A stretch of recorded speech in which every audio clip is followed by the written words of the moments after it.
going to start this video with what is basically my catchphrase at this point.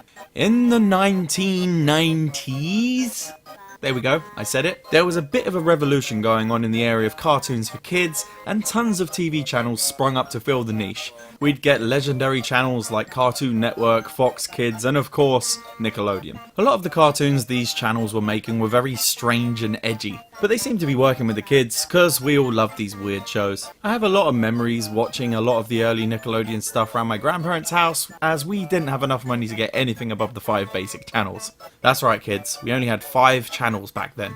Fucking hell, kids these days probably don't even know what a TV channel is. But anytime I could watch the magic that was having more than 5 TV channels, I would usually be on Nickelodeon watching Ren and Stimpy, Doug, Rocko's Modern Life, and of course, Rugrats. As we all know, with great success comes a slew of licensed video games, and the Rugrats was no exception. It got quite a few games, but today we're just going to be talking about the one I played growing up. Rugrats Search For Reptar. This is a game I remember absolutely loving as a kid, but does it hold up, or is it a giant diaper full of shit? Let's find out. Rugrats Search For Reptar starts off with... Oh no, could it be? Oh shit, oh shit, oh shit!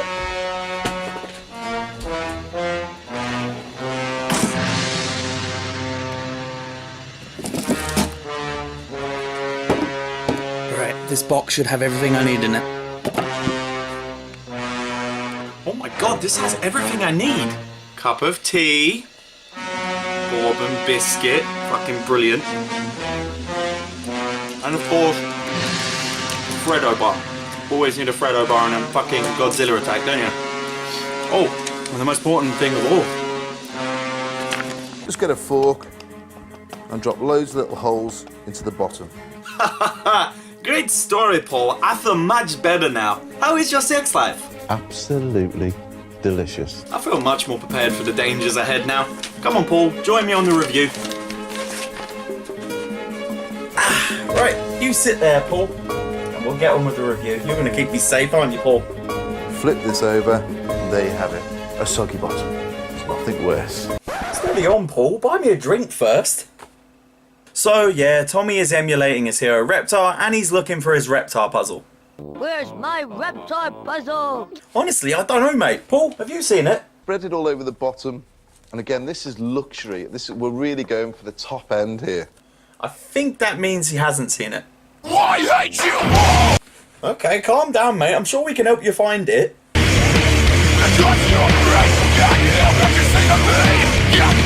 We'll do whatever you say, just calm down! When Tommy finally finds his puzzle, he finds that most of the pieces are missing.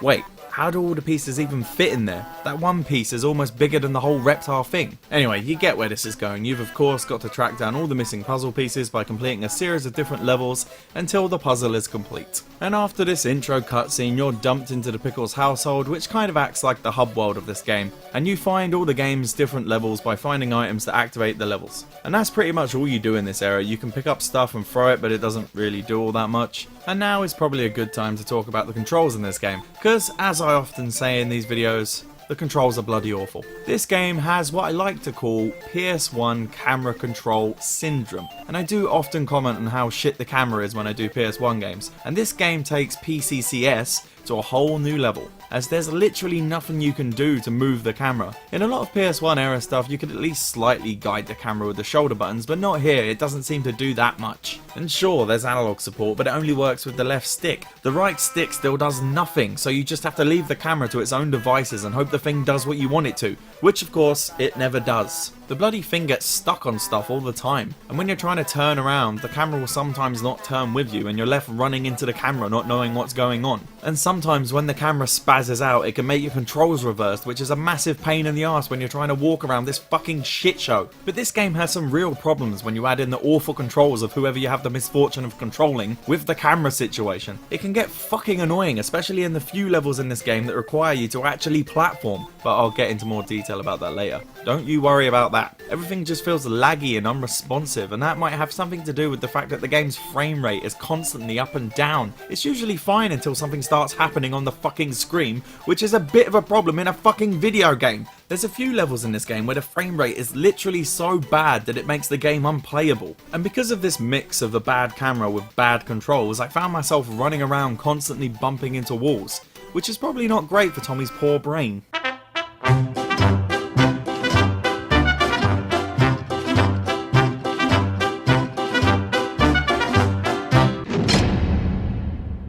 But anyway, let's go over the main meat of this game, which is these little levels that are spread across the house. And I'm going to do these in the order I did them when I played the game because I'm a fat, lazy bastard, and doing it like that makes it easier to edit. So the first level that I played in this game was Ice Cream Mountain, which starts off with a cutscene with Tommy's dad saying he's going to take them to get ice cream so he can go play golf. And we get to the golf course and we find it's a mini golf course. Who the fuck has their own set of clubs for fucking crazy golf? I swear Tommy's dad's a bit special, and the kids are obviously a bit pissed off about this because they thought they were getting ice cream, but Stu tells them that he's going to win them a life supply of free ice cream if he can get a hole in one on the last hole, and he walks off. So what if it's never been done before? What kind of walk is that? I'm walking, yeah, and I'm talking. Oh, hi guys. You and me, I'm hoping that you come back. And this minigame is your basic crazy golf minigame. There's no changing clubs or anything, even though Stu seemingly has millions. You just aim and choose your power. All you've got to do is make sure you get at least the par for whatever hole you're on. This minigame controls alright, sure sometimes the aiming can get a little bit finicky, but it's so easy that it doesn't even matter. But you do have this guy who owns the course constantly berating you as you play. Come again soon. Bye-bye. You want a year's supply of nothing. Mate, are you really heckling a baby that's playing crazy golf? He's won, for fuck's sake. If I saw a baby at a crazy golf course coming in under par, I'd freak the fuck out. Once you've beaten all the holes, you get the puzzle piece you're after, and Stu tells the kids he's going to get them all ice cream, because, you know, it's free. Seriously, Stu, get a fucking job, you're nearly 40. And next up we have Circus Angelicus, which is of course a set of minigames where Angelica has tricked the babies into being in her circus. And you have to beat 3 minigames in a row to beat this challenge. First you have Ring 1, where you're basically just making the dog jump over hurdles whilst collecting bones, and controlling Spike is absolute murder. They somehow managed to take the already awful human controls and make them 10 times worse. Turning Spike with any kind of pinpoint accuracy is absolutely impossible, so don't even fucking try it. And the jump he has is absolutely useless and doesn't work reliably. Sometimes he'll jump forward fine, and sometimes he'll basically jump nowhere. Or sometimes you'll hit the button and he'll just straight up not jump at all. But you're mostly just going in a straight line in this level, so it's not that much of an issue really. But in the later minigame where you've got to control Spike for a long level, it becomes a whole new level of annoying. Ugh, I hate this level. We'll get to that later. In Ring 2, we're now in control of the twins on their tricycle, and you've got to ride very, very slowly through an obstacle course of bins, culminating in a giant jump over a paddling pool with a giant ramp. Seriously, where is Angelica getting all this shit from? She's got a giant ring with wooden hurdles and a giant wooden ramp just for the spur of the moment baby circus. I know her dad is meant to be minted, but Jesus, that just seems like a bit much. And finally we have Ring 3, where Angelica is launching Chucky into a pile of leaves off of a seesaw, which is actually quite low tech considering she's had giant ramps and wooden hurdles made already. I would have thought she would have got the actual Tsar cannon on loan from Russia, especially for this big event. Fucking rich bitch. And this minigame doesn't pose much of a problem once you know what you're doing. You've just got to press the button twice at the right time so Chucky ends up in the leaf pile and not crying to mummy. Wait, you say his mum's dead? How the fuck was I supposed to know that? Well, I can't remember. I haven't watched the show in 15 years.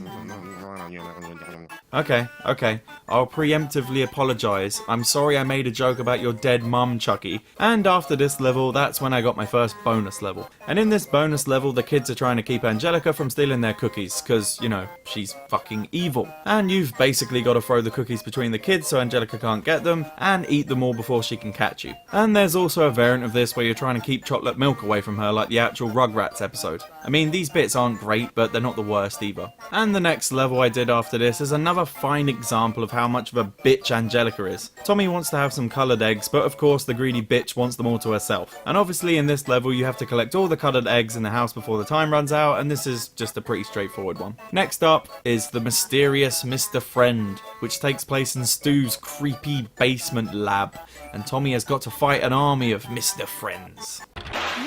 Oh boy, a brand new friend to meet. You can call me again. You'll never be bored again, because you'll be dead. Seriously, what possessed Stu to create this robotic monster? He's definitely some sort of evil villain that's just disguising his villainy as shitty toys that no kid would want. Seriously, Stu, get a real fucking job. God damn, hippie! God, he makes me so angry. But basically all you've got to do is kill all the evil robots. Maybe this is where the Terminators really came from. After this, I got another bonus level called Mirrorland, where Tommy goes through the mirror and everything goes upside down, and you've of course got to collect a bunch of balloons to get back. Because of course you do. Then we have Toy Palace, which is one of the most annoying and awful bits of this game. This bit really did piss me off. When we start this level, we get a cutscene where Stu sees Tommy playing with his old Forg doll, and that gives him the idea to take the boys to the toy shop. I really get the impression that this trip is going to be solely for him and not the boys. They arrive just as the shop is about to close, because, you know, Stu is a twat and probably has no frame of reference for time, because he's a lazy beatnik. And the boys think it would be a good idea to sneak off and hide in the store so they can play with the toys all night. So they set up 2 decoys to trick Stu. Why were there 2 dolls that look exactly the same as them? Ugh, who cares, I guess. Of course, Stu is too preoccupied to notice the kids are gone because, you know, he's an awful fucking parent. Oh, the cold fusion reactor's not even included. Let's go, kids. What kind of toy store are they in? Why was he expecting a cold fusion reactor? He's a supervillain. So Stu fucks off so he can get back to masturbating and watching reruns of 2.5 Men or whatever he does, and the kids are in the toy shop. And you start this level playing as Chucky, and you've got to get his ass over to Tommy before he gets too scared. And this is easier said than done, because avoiding things with these shitty controls is a feat. My favourite strategy was to just run for everything, taking no regard for dodging anything. Once we find Tommy, the second part of this level starts up, and Tommy and Chucky are being attacked by a giant robot Forg. And you've got to grab a bunch of boxes to help turn on the Reptar robot who can save the day. And this part might be one of the worst parts of the whole game, as you've actually got to do some precise platforming, which is basically impossible to do in this game. Making any of these jumps with any reliability is basically impossible. Sometimes you might overshoot what you were aiming for, and sometimes you might undershoot it, or you might just get stuck on the wall and get knocked down, or best of all, it might just not work at all even though you pressed the button 100 times. Anytime you do make a landing on what you actually wanted to land on, it's usually a complete miracle, and the camera constantly flailing around and getting caught on scenery certainly doesn't help matters. But once you've somehow managed to get all the boxes you need, Reptar kicks Forg's ass and Stu returns to get the kids. I get the feeling he didn't notice the kids were gone until he got home and his wife said, "Why have you got 2 dolls and where are the kids?" And the next level I did was called Cookie Race, which literally uses the fact that Angelica's a greedy bitch for the 5 millionth time as a plot device. It's again about cookies, and all you've got to do is beat it to the kitchen so you can eat all the cookies yourself. It's not really anything to write home about. After this, there is another one of my least favourite minigames, Visitors from Outer Space. God damn, this is another fucking stinker, and I feel like Tommy's granddad might have been hitting the bottle a little bit too much. Those tabloids make all that up. They tell the truth. Your real news doesn't dare. See, right here, a whole family taken by aliens from outer space. They fly around in the middle of the night and suck you right out of bed, whoop, up to the mothership. You better be careful, Billy. The aliens are coming, and they're interdimensional child molesters. The key thing is, it stops the liquid soaking through to the bottom and avoiding that dreaded soggy bottom. I knew you believed me, Billy. Damn liberal arts students. So after Tommy is scared to death by his grandpa's stories, Stu, being the amazing parent he is, thinks it's a great idea for Tommy to go to bed. Do you want nightmares? Because that's how you get nightmares. So of course the aliens abduct all the children. We actually believe that there is a colony on Mars that is populated by children who were kidnapped and sent into space on a 20-year ride, so that once they get to Mars, they have no alternative but to be slaves on the Mars colony. And for some reason, Angelica is the only one not in a cage, and she's armed with a laser. And for some reason, she's actually saving the babies for once. And this might be the one area where the frame rate struggles the most, which makes most of this level basically unplayable trash.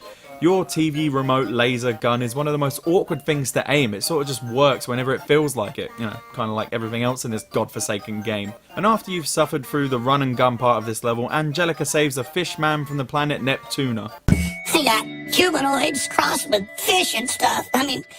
Don't ask.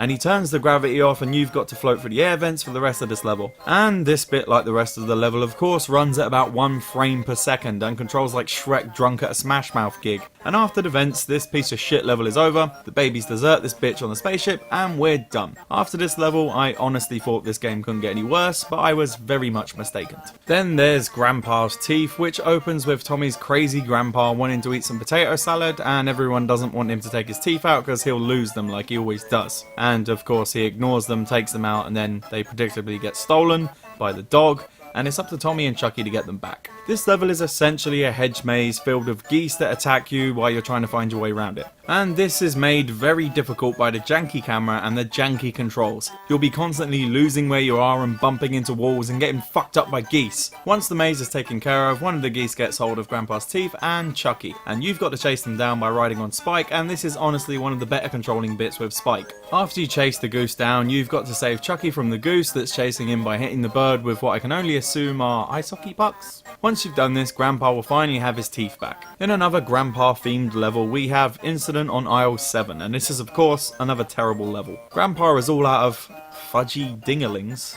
Yes, that's what they're called.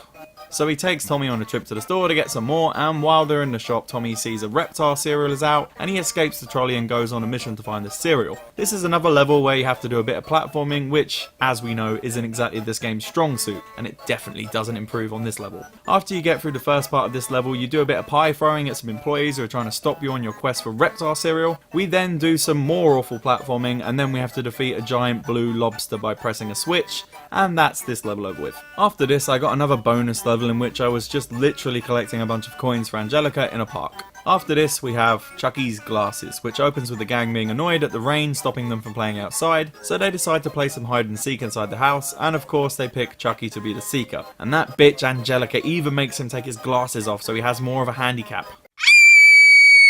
Please put the glasses back on. Why are his eyes so dead and soulless? Is it to represent how he's so dead inside after his mum died?